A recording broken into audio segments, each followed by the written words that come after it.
一刷根39大林邦呀，腾满腾腾啊巴扎呀扎呀。My name is Christopher Nesbitt. My wife, Celini, and I run what's called Maya Mountain Research Farm in Belize, Central America. It's a permaculture farm that was founded in 1988, so it's a very well-established permaculture farm. I bought a citrus and cattle farm that was severely degraded, and over the years I transitioned from a degraded landscape to what you see in the pictures. Many of the problems that we face in Belize are faced all across the world, particularly in the developing world. We have problems of degraded land. We have problems of the best land is devoted for export crops. We have problems of rural to urban migration. We have problems of low levels of employment. Oh. Okay, it's time. Slow down and then I can. Okay, so I moved. So in 1991, 1988, I bought the farm in 1988. I took my permaculture design course in 1991, and that started the transition to what you see. So what I wanted to make sure, what tends to happen in many agricultural models is trying to create a static condition, but the static condition I had was degraded land, old citrus that was done, and cattle pasture that was very degraded. So instead of fighting to create a static condition, what we did is we worked with succession and transition, and we used nature to help us along. I'll speed through some of these. Part of the problem that we have across the globe, but particularly in the area where we live, this is Belize, right in here, and we live down in the southern end of Belize, is in danger of becoming very, very hot in the coming years, and also being very dry. This last dry season in May, we had 2 weeks over 100 degrees Celsius or Fahrenheit, and then we also had 5 months of drought in our dry season, which we've never had before. This was followed by 1 month of fires burning through all of the communities where we live. We're looking at a world that's increasingly subject to drought and drying conditions, and we have to think about how we can store water in the landscape. And there are mechanical things that can be done, which we won't cover because we're focused on agroforestry. There are botanical solutions, which include rows of vetiver grass on contour. But the main thing, the end goal for us is always to create a forest. In 2017, in February, which is well into our dry season, the communities in the flank of the Maya Mountains, the southern Maya Mountains, were hit with floods, which wiped out the maize crop, which is important to indigenous people where we live. In 2019, we had a very, very severe dry season, which killed the corn crop for more than half the country. Had no corn. The northern half, we're in the wettest part of the country. This is from the fires that we had in May, and in May the fires burned. I managed the Toledo Cacao Growers Association, which we'll talk about later, which was a cooperative of cacao farmers in the 1990s and early 2000s. And every year we'd have a fire that would damage 1, maybe 2 farms. Some years we would get no fires. In May of this year, 2024, over 400 farms were either destroyed or damaged by fires in southern Belize. So unprecedented. And this is the concern that we have going forward. How do we deal with these conditions? Additionally, as I mentioned before, the best land in Belize is devoted to export. We're looking at sugarcane, we're looking at citrus, we're looking at papaya. Now they're pushing cattle and banana. And this was created by refugees from Guatemala that were squatters, and they went and they cleared this land. As you can see, the land is marginal land. It's not really suitable for grain-based agriculture, like short-rooted grasses, like corn.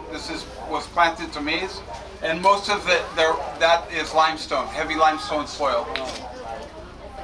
Sadly, when they erased that, what they almost certainly took out was a tree called Ramon or Brasoma malacastrum, which is a tropical staple tree that does well on these kinds of soils. So again, now and so against this backdrop of change and pressing demands on land, our population doubles every 25 years. Guatemala's population doubles every 22 years, so we have population pressures. There's been a lot of socio and economic changes in Belize. What I call the traditional avenues of prosperity for Belize have been agriculture, fisheries, and forestries. These were the industries that employed the greatest amount of people. In the 1990s, the government started to particularly agriculture, started to downplay agriculture and push tourism. And as a result, the tourism industry grew. First it was controlled by Belizeans, but increasingly is controlled by capital from people outside of Belize who come to Belize and find a favorable investment climate and sink money into it and displace small local tourism businesses. Now, in the last couple of years, they've started doing call centers. So, you can't make your computer work, so you call somebody on the phone, they say, "Hi, how can I help you?" Well, that's happening in Belize. It's a major employer in Belize right now. And as a result, there are lots of people graduating from college and high school that go straight into the call center industry. And then the third engine of prosperity, the third winner of foreign currency, is remittances from abroad. Belize has a very large diaspora working abroad, primarily in the United States, but also in Canada and the United Kingdom, who send money back all the time. It's a big function of our economy. So the problems that we have in this backdrop as we transition from these traditional avenues of income generation for the nation, we're seeing rural to urban migration as young people say, "I don't want to farm anymore, I'm going to go work in the tourism industry." We're seeing low levels of rural and urban employment, so people who leave the villages to go work find that there is no jobs for them, or less jobs. There's lack of cultural cohesion. The continuity that is established by communities is broken because young people aren't staying in the village. They're migrating out to work in these industries. Lack of nation building, and this is the thing that we talk about. What is nation building? Nation building is training people in skill sets that build the nation. Answering phone calls, how to turn on your computer is not skill set. That's not building the nation. As I mentioned, the best land is devoted to export, and we see increasing levels of land degradation as the Green Revolution has taken root in all aspects of Belizean society. In addition, where my wife lived, we live in a place called San Pedro, Colombia. One side of the river is traditionally Creole, Mestizo, and East Indian land, which is titled property, and the other side was Indian reservation, and Indian reservation has insecure land tenure, which is now being decided. Some communities still want traditional communal land, but most communities prefer private land so that they can have transgenerational wealth by planting long-term crops, which won't be seen as a resource grab by the community, as it is often seen in the case of planting long-term crops into one of the reserves.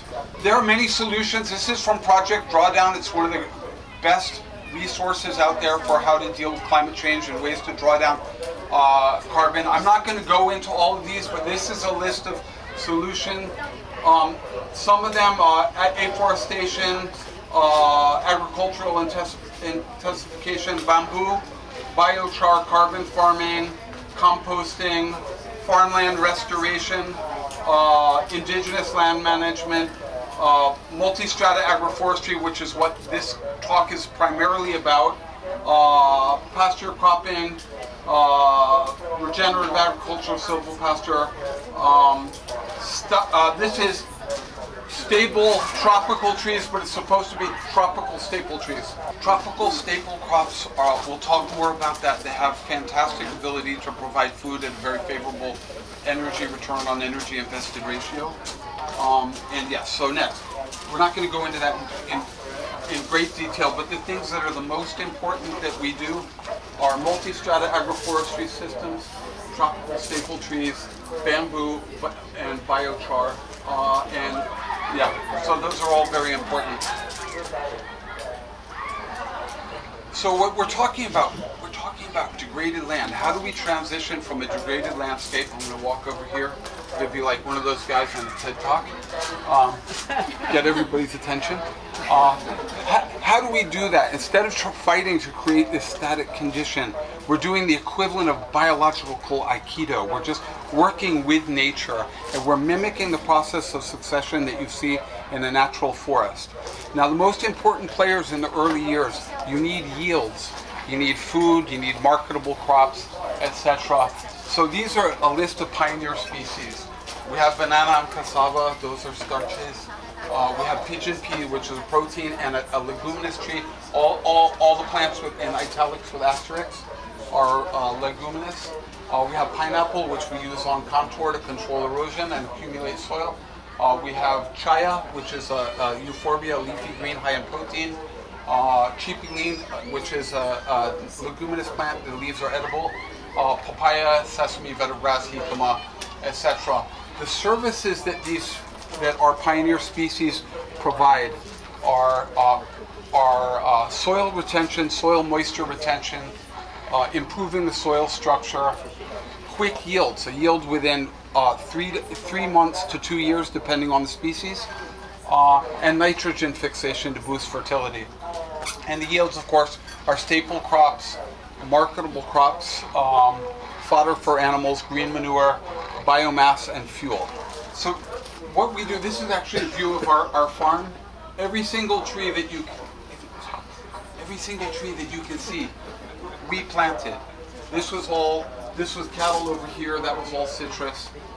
And so what we've done is we've created a multi-strata agroforestry system where a mixture of different tree species that provide different yields. Some are long-term timber species, some are leguminous trees that fix nitrogen, some are food, some are fruit, some provide shade and fix nitrogen, others provide living tutors for other crops. So staple tree crops, timber trees, tree legumes, sub-canopy, we'll talk more about that later, and then livestock, because we raise sheep and poultry and rabbits. We had a student once who came from France, and he came in the middle of a rush. We were planting out in the nursery, and everybody was working in the nursery, and we didn't have time to give him an orientation, and after a few days he got really pissed off, and he said, we're not doing any farming because he didn't see any rows of vegetables in the rainy season. We don't grow vegetables in the rainy season. And he said, you've just put some little cabanas in the jungle, which was kind of an insult because it was a lot of work that we've done to establish it. But it's also a compliment because he's saying, hey, your farm looks like the jungle. And that's what we're looking for. We're looking for something that has the form, arboreal architecture, the internal functions of primary habitat. So, and again, yield, starch, protein, oils, fodder for animals, fiber, fuel, marketable crops, medicinal crops, and timber. One of the most important set of plants that we have are staple trees. In times of drought and in times of flood, short-rooted grasses like corn and rice are very vulnerable. It's a very fragile crop to be dependent on. Meanwhile, crops like tubers, cassava, cocoa, yam, different sweet potato, etc. These provide significant and persistent yields. They're all constant yields. We also get banana. We have sub-canopy species. And then the tree staples include breadnut, breadfruit, jackfruit, ramon nut, which I mentioned before, Brossoma malacastrum, which grows on heavy limestone soil. You find it off in the jungle when you're wandering. When I was young, in my 20s, I used to wander around in the jungle for weeks at a time, many miles from where I lived, days. And anytime we saw a collection of ramon trees in the canopy, we'd start looking around and we'd start to see the terraces and the house mounds. We were at an ancient Maya settlement. Peach palm, Bactris gassipace or Pedgibaya is another important staple, and things like avocado are important. So again, the uses are food, fodder, biogas fodder because we have a biogas plant that's fed primarily from food waste, and marketable crops.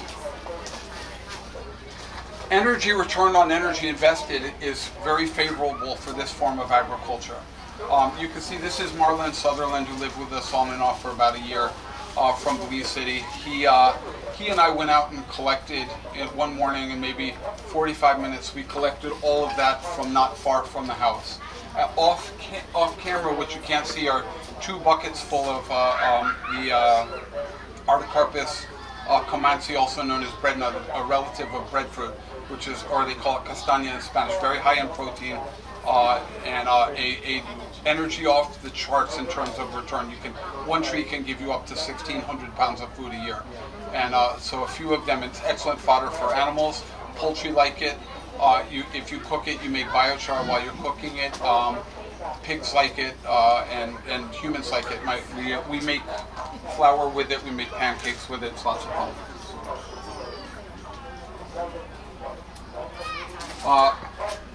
Now this is the part. So the question was asked at the conference, and it was asked that anybody in the audience would like to address it. Was how do we make it so people don't abandon their communities? How do we make it so that farming is viable?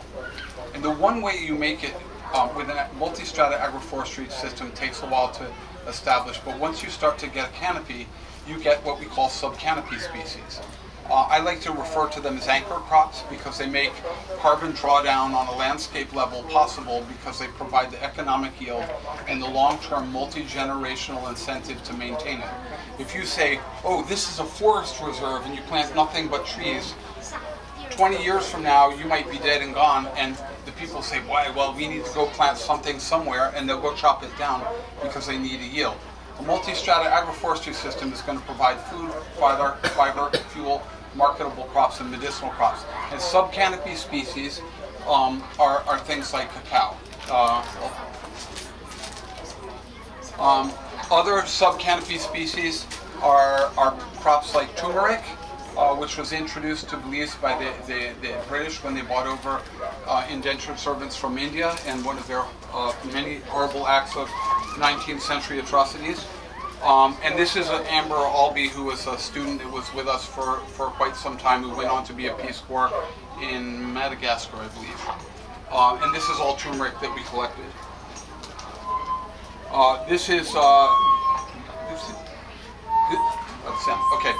This is ginger, another sub-canopy species that's very high value, and it's one of the ones that we sold.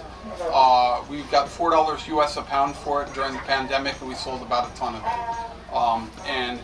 Usually we only get about $2 US a pound, and we don't sell as much as we would like. We have plenty. We always have lots of. We eat it, we drink it, we use it all the time. And this is Celini in the back of our little Kia K2700 pickup truck, which I'm so proud of. And driving to ship it off to Guatemala to a project that we support in Guatemala. And that's the only way in and out. The only way in and out to our place is by dugout canoe because there's no road. So we have to pull like this. It means that we prefer. Why we would prefer to move something where 500 pounds of something that's worth $4 a pound, Belize, or $2 US a pound, is better than moving 500 pounds of something that's worth 10 cents a pound. So that's why we focus it. We manage about 500 species of plants, and there are only a handful of plants, crops that we sell. So I'm going to let my wife take over. This is vanilla. Vanilla is the only edible fruit of the orchid family. The only edible fruit of the orchid family. It is the largest family of the flowering plants, and there are 50 varieties of vanilla. We work mainly with 2 varieties, Vanilla planifolia and Vanilla pompona. Vanilla is mainly naturally pollinated by the Melipona bees, but we hand pollinate for higher yield. As a side note, the Aztecs of Mexico were flavoring their cacao beverages and drinks way before the Spaniards arrived. Vanilla thrives better in hot, wet, tropical climates, and it requires a host tree or a tutor tree. So it is one of those species that lends itself as a great sub-canopy species in agroforestry systems, home gardens, or food forests. It is a high-value species that sells for around $250 to $600 US per kilo. This slide is us training women in northern Belize, Corozal, near Mexico, at Escuela Mexico, mainly with girls and women. We prefer to work with women and young girls because in our country there's lots of issues with domestic violence. There's a lot of issue of fathers not being present, or uncles and other relatives who are males because they're in jail because of child abuse. And so we see vanilla as a means of bringing extra income for women that they can do at home. And also we found out that if we train women are very effective in passing down this information to their children and working with it hands-on, as opposed to men who don't stay at home. They go out to work or find jobs. This Taiwan Sun. This was a project sponsored by the Taiwanese technical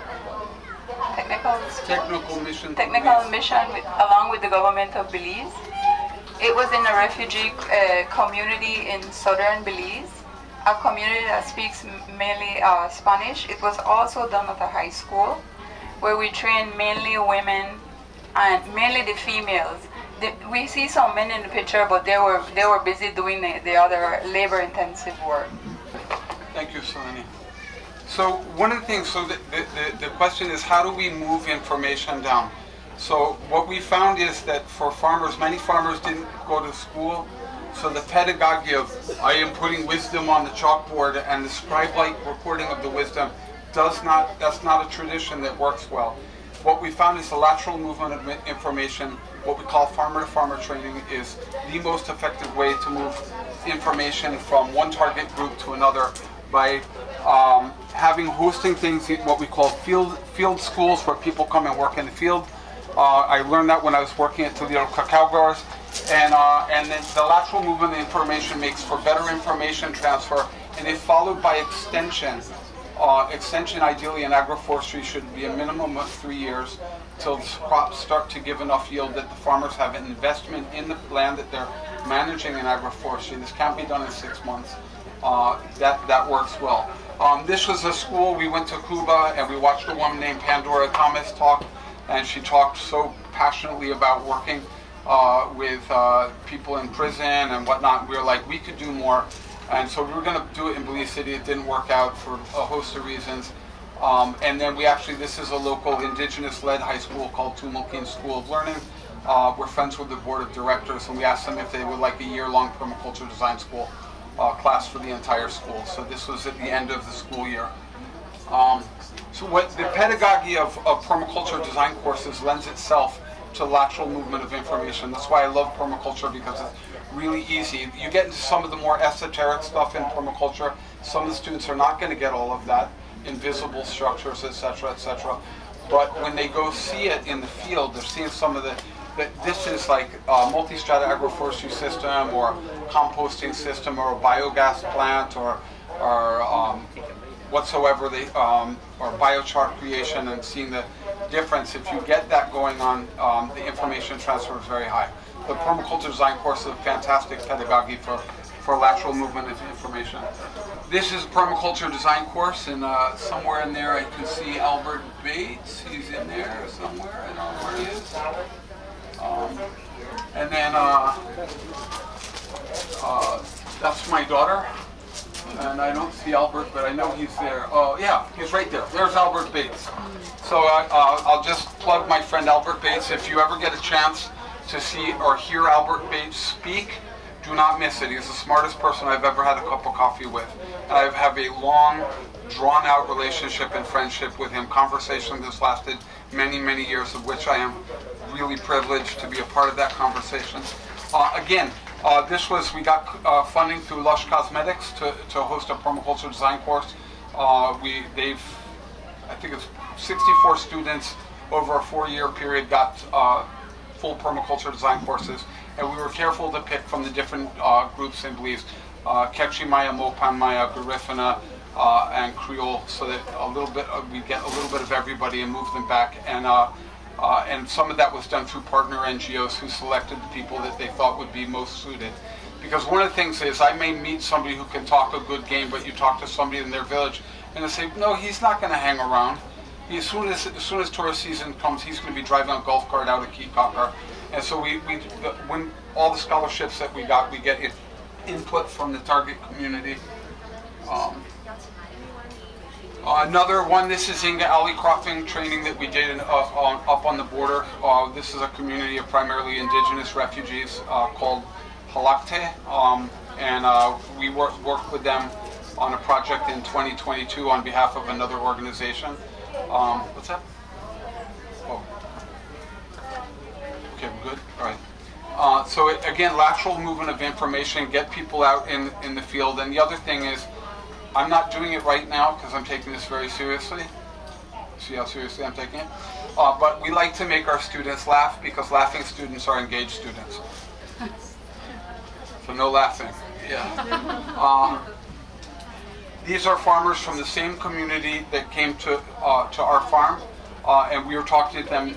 My wife is talking to them. Celini's talking to them about vanilla at this moment. Again, lateral movement of information is the best information transfer to farmers, because whether or not they got any education, whether or not they have reading comprehension, whether or not wisdom expounded and wisdom received, scribe-like reporting, is part of their ideal teaching things. Everybody gets putting your hand into dirt. Everybody gets having dirt under your fingernails. Everybody gets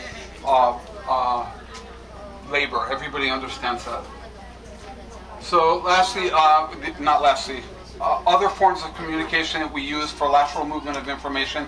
On the left side is the Integrated Farming Manual we did with support from GEF and UNDP with our partners at Yakshe Conservation Trust, which was, it was online, it's not online. Our webpage is down. I'm going to get it back up. It'll be online. And then the one on the other one is a design for a composting toilet that we built. And the one on the left is actually 2 books in one. The first half is a bunch of drawings with the English language on measurements and parts list, and the second half is written in the Quechua Maya language with the same illustrations, so that we have complete information transfer. These toilets have now been built in several different villages that we did not target, that they went and looked at the design, and they said one of the villages approached us because in the dry season their water table doesn't migrate through the village, and what was happening, shitting into holes in the ground, resulted in shit getting up fecal coliforms in their centralized distributed water system and sick people. So their village council approached us, and then we worked with them and we created that. I've mentioned this before. This is, see that handsome guy in the door? Yeah, that was me. You wouldn't believe it, I was young once. And I'm not that old, I'm only 58, and only my body's 58. The rest of me is 12 years old, ask my wife. So this is an example of a centralized purchasing for distributed production. At the time we started this, there were 35 villages that we worked with. We had 250 farmers. It was the first fair trade and organic certified chocolate cacao producer in the world, and it produced to a company called Green and Blacks, which was an absolutely fantastic company to work for until right before they sold themselves to Cadbury. And we used to joke that Cadbury was the devil, but they're not really the devil. Kraft is, and Kraft bought Cadbury, but by that time I was gone.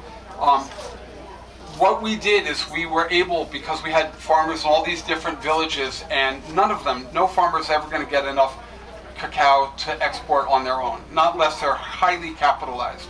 And most farmers aren't, even if you're highly capitalized, there's just a scale beyond which it's not going to happen. So distributed production actually increases your yield because you have all these different people producing cacao and sending it to a centralized location, and we exported it. We took care of their organic certification, their fair trade certification, and exported it on their behalf. And all the money went directly to the farmers. There was no overhead at TCGA because Green and Blacks, which was a very ethical company at the time, covered that. So again, I gotta read, oh yes, I got all the data I put that down there so you guys can read that, but also so I don't forget it, and I didn't read it and I remembered it, so I'm ahead of the game now. Again, this is an example of some of the bags of cacao, the depot where I had, for many years I did not enjoy the smell of cacao because my office was like right next to a warehouse of fermented cacao, and it was a little, now I like it again. But this is, again, how we do that. And this can be done for multiple crops. All the crops that I talked about as subcanopy species can be centrally purchased and exported, particularly if they're of high value. That includes the vanilla, includes cardamom, includes ginger, turmeric, black pepper. All of these can be centrally accumulated and exported. And it's better if it's high value, because if you can fill a 20-foot container and send it off somewhere, that's better than filling two 40-foot containers of something that's not worth a lot of money. Lastly, I'm just going to big myself up because it's been a while since I've seen any of you guys. In 2019, the farm won an award for the Secretary General's Commonwealth Innovation for Sustainable Development Award. I got flown to England. I got to meet Prince Harry. We hung out. I talked to him about how to deal with toxic relationships, and I didn't. Just kidding. He was, for anybody who cares, probably nobody really cares, but he was as nice as you would want him to be. He was very gracious. I was on stage and thanking everybody, and I said, I would like to thank my stepson, Officer Cadet Wilfredo Magana, presently at the Royal Military Academy Sandhurst, for being here along with everybody else, because the guy in the middle, this is my handsome stepson, Wilfredo Magana, and then when Prince Harry, who had these prearranged clusters of people in semicircles to go talk to, when he was like on his way out the door, he told his whole entourage, hold on, I gotta go talk to these people, and he came over, and I said, Wilfredo, I'd like you to introduce you to my old friend and dear friend, and he laughed at that, that was nice. Prince Harry, I'd like to introduce you to my son, Officer Cadet Wilfredo Magana of the Belize Defense Force, presently attached to the Royal Military Academy Sandhurst.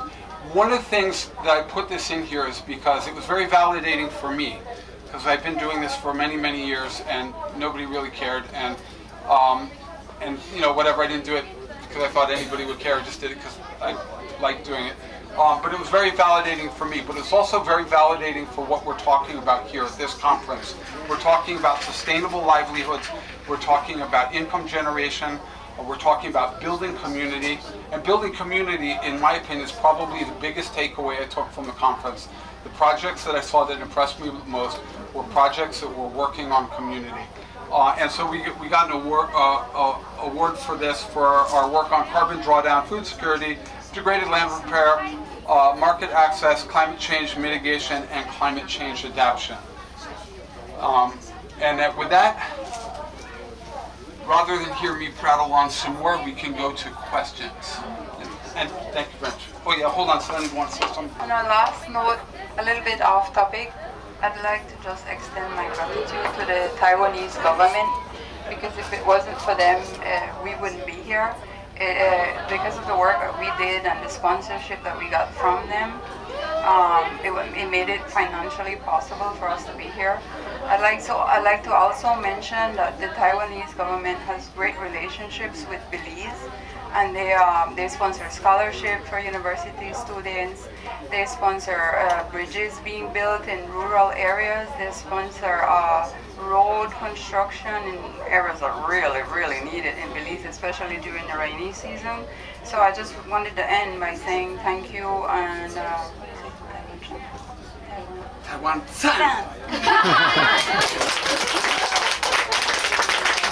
Yeah, one last thing before we go to the questions. I would like to thank our hosts. Yeah, Bree and Peter have been fantastic hosts. Your country is very beautiful. And if we ever do get invaded by Guatemala, which we suffer under the threat of, we're coming to live here, just so you know. And we extend the invitation, in the hopefully never and unlikely event that China invades you, you can come hang out with us in Belize. So, and now we'll go to any question and answer. Yes. Hello, Murad. You could come to Belize. Okay. All right. I like ending these things early because rather than me prattling on about the stuff that we're doing, it may have raised questions in your heads or just a general conversation about any of this. So if anybody has any questions, comments, concerns, feel free. We're right here. Compliments, yeah. If you want, throw money. Let's see. Yes. I spent some time in Costa Rica, and I know that one of the biggest struggles for cacao farmers there was that like with organic and fair trade certifications, it was just like very expensive for them to do that even in groups.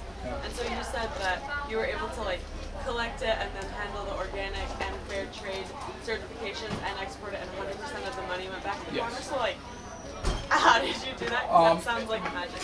There's a guy, I call him St. Craig Sams. He's the guy who founded Green and Blacks. He was a marketing genius. He was my boss for 7 years.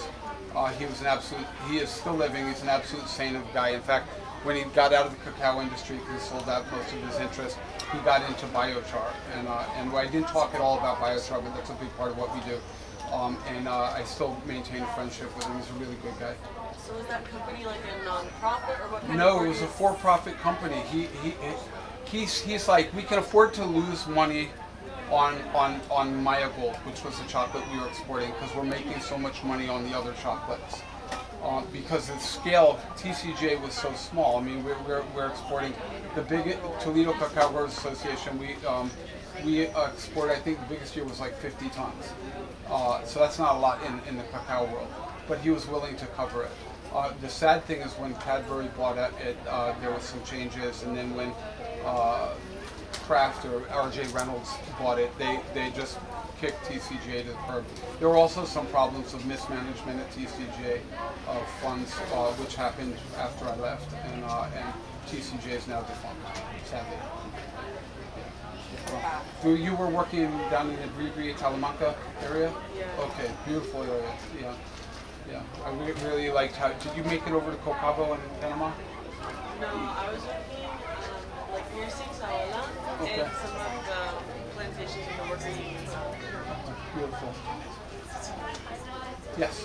I'm interested to know if there's anything special or particular you did in the transition from degraded land to like a primary food forest type. Like what would you recommend? What kind of things? Yeah, I think the main thing is when you have a degraded landscape, you're like we did trial and error. There were no Jeff Lawton videos or no books that we could buy, and so we did a lot of trial and error. And we did things like, oh, we're going to plant a lot of pepito pumpkins in the rainy season. We got a whole area covered with pepito pumpkins. So what we didn't realize was that pepitos don't do well in the rainy season, and we didn't get much yield out of it. Spent a lot of energy. So, but the main thing was mimicking the process that we saw in the forest, like taking it, okay, we want forests, you have these fast-growing leguminous trees that are short-lived, or you have other trees, soft-wooded species. We have a species called Spondius mambine, also known as hagplum. But we didn't use that, we used Spondius dulcis, known as golden plum, because it's an analog species. The Spondius mambine gets huge. Spondius dulcis not so big, but they're both short-lived. They live for maybe 30 years and then they die. And in the case of Spondius mambine, I planted a Spondius mambine, not knowing that it would grow. I knew other species Spondius that grew maybe 4 to 6 meters tall, and I found a whole area just covered with them. And I'm looking around, I can't see it, And I was young, I was like 23, and so I took it home and I planted it. It was like Jack and the Beanstalk. And it went, and it just kept going. It's like, stand back, honey. I don't know how big this is going to get. And what happened was, and then I had, anybody know Annabelle Ford? Anybody know of Annabelle Ford? She's an anthropologist, archaeologist, that has written books on the Maya forest gardens, and she's a big proponent of successional agroforestry, which includes a species in indigenous management of land after the 3 to 5 year window of maize production and fallowing it. And this is one of the ones that come back. And she came to the farm, and I show her this is my Spondius mambine plant. She looks up at it and she's like, "It's dead." She's pretty hard. She's very firm and I'm like, "No, it's not. It just kicked off its leaves it is dead." So I was so proud of it, and then it started to drop branches the size of school buses in the night. Yeah, we made hoogle swells with it. So basically what we look for, the keys that we look for was looking at the indigenous forest, the forest that occurs in degraded land that occurs spontaneously, naturally, and we look for species that had the attributes of the species that we find in those forests, but gave yields to us, like a banana grows like some of the heliconias, but it gives us a yield. Loosens the soil, provides lots of biomass. Cassava loosens soil, gives us a lot of yield and starch. Jicama provides us a yield in protein.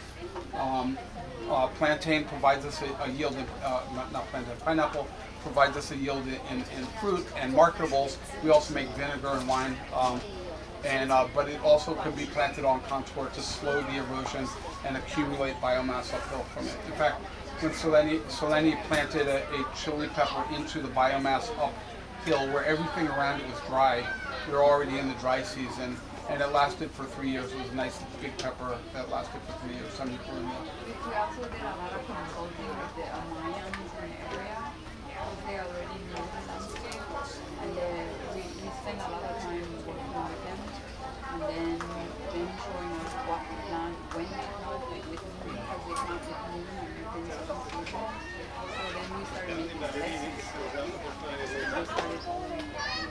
They looked at us, and then they were okay with us making mistakes. I guess they figured we were going to learn eventually. But then we clued in that these guys knew stuff we didn't know. And then we were like, why weren't you telling us? And then they figured out, if you guys come abroad, eventually you will learn. And they were like, no, tell us. And then, this helped figure out There are 3 men that, and there's a woman named Leila Vernon who was very helpful, who set me on the path to go to Colombia, to San Pedro, Colombia, the village I live in. And there was my compadre, Mr. Alfonso Chi, who's minding a farm right now while we're here, otherwise we couldn't be here. And then there's the late Mr. Saul Garcia, who a half mile from us had probably the most biologically diverse agroforestry model I've ever seen. And we were walking through, and I'd been to his farm before, but I didn't see the farm for the species, as a huge species, but I didn't understand the relation until one day I had an epiphany. And Mr. Sewell was not a man of words. He didn't talk. You hang out with him. He's very quiet. He had his own version of English language, his own version of Spanish language, and he spoke actually fluently. But he was brought over. His parents were chicoleros that came to collect chicle from the sapodilli trees, and they died when he was young. And the Maya people in the community raised him up, and he stayed up, and he occupied a piece of land. They gave him a marginal piece of land, north-facing slope. I think they didn't want him to hang around because he wasn't from the village born there, but they were also, he grew up there, so they wanted to help him out. And he held all of it by sheer force of nature. The guy was like tough as nails, really firm, really good guy. We did a 25 meters by 25 meters. We found 22 species of plants useful to him, not including the cacao. The cacao itself had 3 distinct cultivars. So his biological diversity is the apex model that we aspire to. I mean, we have parts of our farm that are approaching that degree of complexity, but not the level of maturity. I mean, we're catching up now because he's been dead 6-7 years now. But he was an amazing guy. The other one was the late Mr. Pablo Cal. Mr. Pablo Cal was the chairman of Toledo Cacao Growers at one time. I was involved with a water pumping project for nurseries, and he was the recipient of that. That was another NGO that hired me to do I do solar work. We do solar installations for employment because the farm doesn't make as much money as we'd like. But I showed up in his farm, and I would always show up at Tuesday was my day. If I show up there at like 11 o'clock, going to get lunch, you know. And his wife and he were really nice people. And I catch him. He's supposed to be watering soybeans around the nursery because there was a project they wanted him to grow soybeans. He didn't give a shit about soybeans. Excuse my language. Yeah, he was. So he had his soybeans, but he also had chili peppers, and he's watering little mahogany plants. He's 65 years old at the time. I said, Mr. Pablo, what's the plan? Mahogany trees, mahogany tree takes 50 years. I said, Mr. Pablo, what's the plan? He's planning on sticking around long enough for these mahogany trees to bear? And he laughed and he said, oh no, Christopher. I said, these trees, I'll be gone long before these trees are done, and somebody will get the tree, somebody will benefit. It'll be my children or their children or somebody that won't even know my name.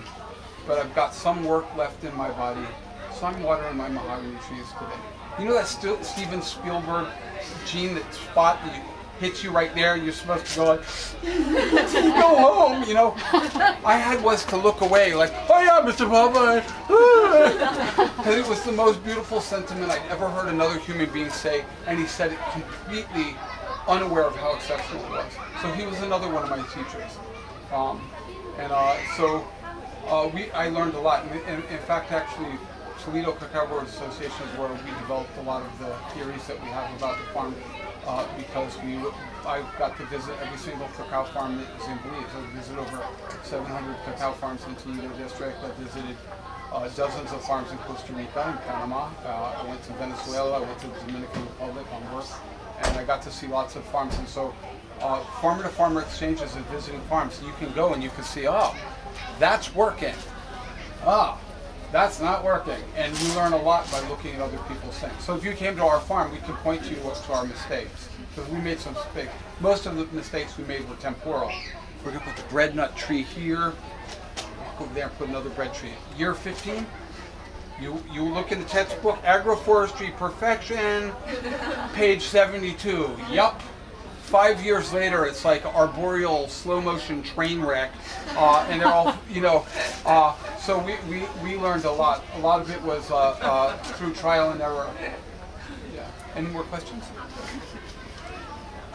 So Chris, I mean, those are some pretty scary slides you showed about climate change. Yeah. You know, I mean, we haven't really had that much discussion about that. It'd be interesting to hear if you have any strategy yet for figuring that out. The biggest constraints I can see that we've seen as far as the first hit that climate change hit Belize and Guatemala and southern Mexico and parts of Honduras has been dryness. And so as much as possible you need to conserve water in the landscape, because we need to create models that are anti-fragile. And one way you do that is agroforestry, where in biochar, 1 ton of inoculated biochar can retain 30 tons of water in the landscape. Oh, sorry. I'm not talking too fast? I've been talking too fast all the time, but I'm trying to catch up. Okay, sorry. It's okay. So, yeah. It's my problem. So yeah, climate change is a real thing. It's going to affect large swaths, mostly in the lowland humid tropics, are going to feel it first. And it will come to other places. But the lowland humid tropics, what we're going to see is more periods of drought. We'll see more extreme heat, and we might also see periods, more fires or more floods, rain out of season. I live in Toledo District, which is the wettest district in the country. We get 5 meters of rain a year, and I can handle rain. I don't mind rain. It can rain every day for the rest of my life. I will never complain about rain. Might complain about mud and mosquitoes, but I'm not going to complain about the rain. Drought and dryness, I worry about.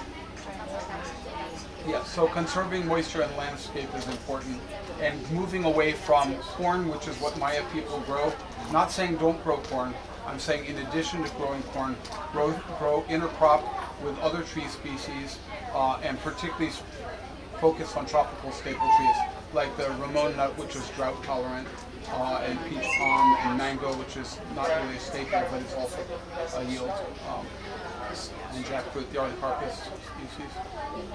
Yes.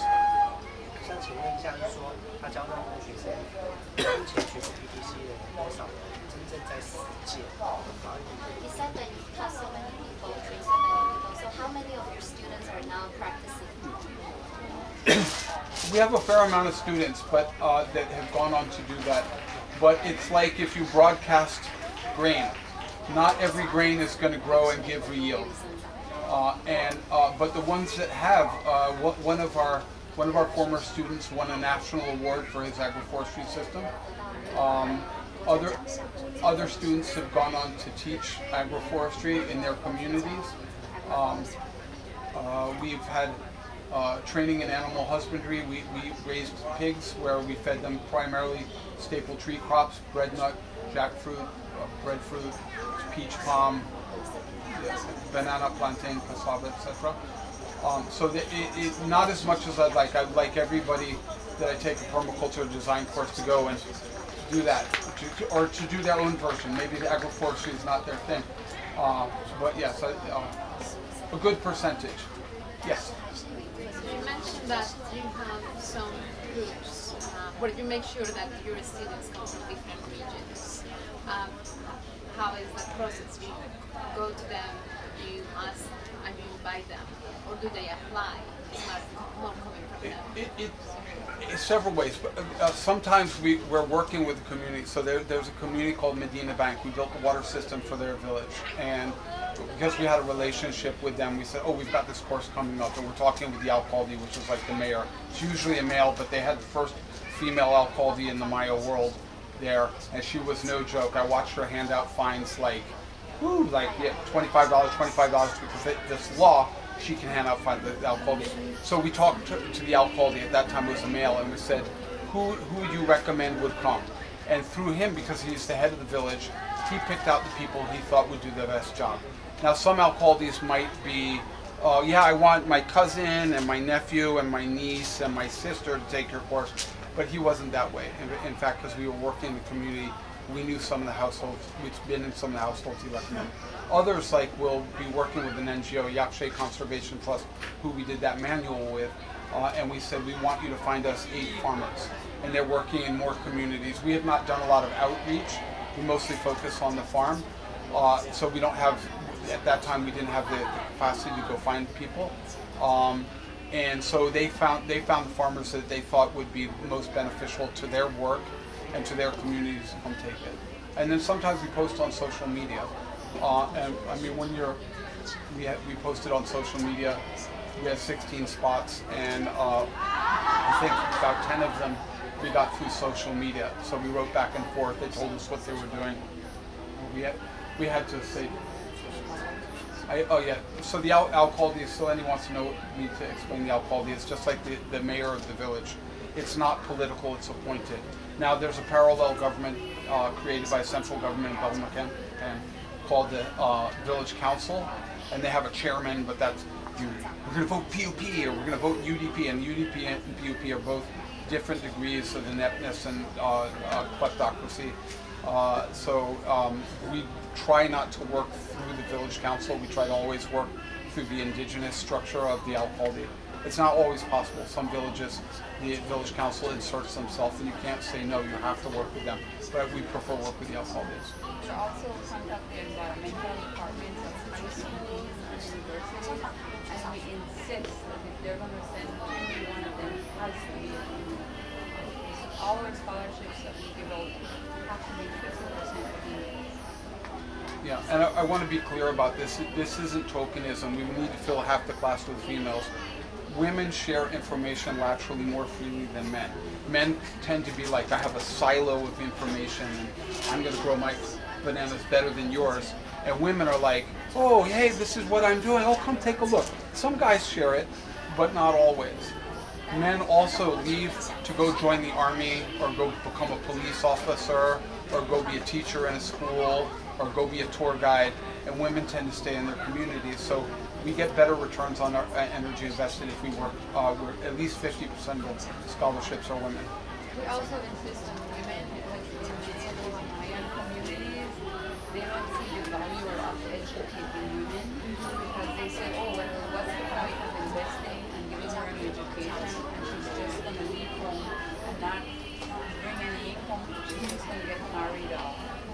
That's why we insist that women have already sourced. Any more questions? Okay, thank you. Before I end this, I would again like to thank Lee for all her support and for having the IPC here.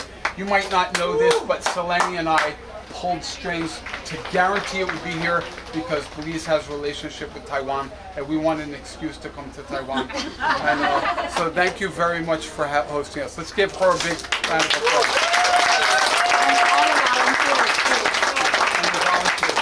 And then I have to say something. It was you guys that got me all into this, right? Yeah. Thank you, and we're sorry. So when I was in IPC India, the first people I met was them. Yeah. We didn't know each other really at all, and they know I was from Taiwan, so they said, "Why don't you apply for the next IPC 15?" And I said, "What? No."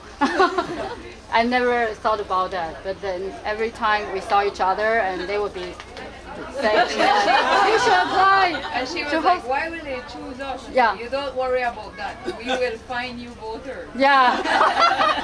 We love it for her. And so I guess that planted some seeds. So, and then when the day came that we went to the meeting of IPCC, a bunch of us, 5 girls from Taiwan, we all went, and then we just got into this journey. So I don't know why. We don't regret it. We don't know because, in part because Belize has 30 years, for over 30 years, Belize has diplomatic relations with Taiwan. We've met many Taiwanese people in Belize. I've met several ambassadors, including the most recent ambassador. And we've always, every time we talk with Taiwanese people, we enjoy their company. They're very, very good people. They contribute to the country we live in. So yeah.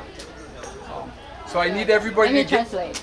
Okay. 所以就是我在印度大会的时候，就是他们，我先遇到他，我到的时候就遇到他们，然后他们就突然跟我说，哎，你从台湾来，你们应该申请下一届，就是下一届的大会。然后那时候觉得怎么可能，因为我们还那么小，我们是那么小的一个国家，所以我就是说，哦，不可能，不可能。可是每次我们在路上遇到，他都会一直讲。然后后来好像就种了一个种子，结果我们到后来要申请大会的人会聚在一起讨论，然后要介绍自己的国家什么的。然后我们有5个女生就跑去，然后后来就开始了这段旅程，这样，后来就被选上了，然后就开始了这件事情。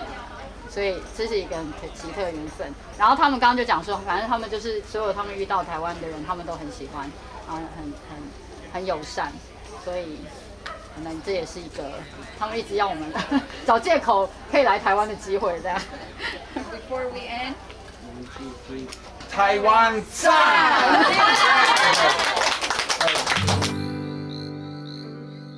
一刷歌。